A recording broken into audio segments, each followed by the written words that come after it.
So many men hit the gym after a breakup thinking their body is the issue. Brother, you have the emotional intelligence and maturity of the doorknob. Go to therapy.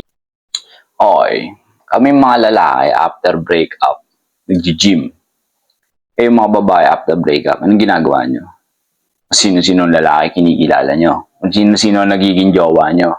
Saan-saan club kayo pumupunta? Tapos sasabihin nyo, back to my prime.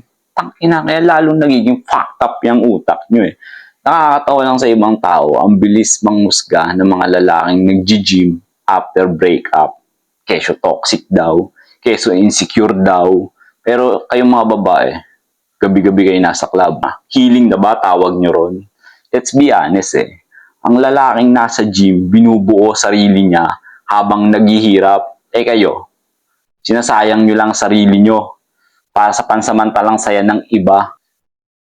Before kayo mag-judge ng lalaki o sa paraan nila kung paano mag-move on, tignan nyo muna sarili nyo kung bakit hindi nyo kayang mahalin ang sarili nyo nang walang validation ng ibang lalaki.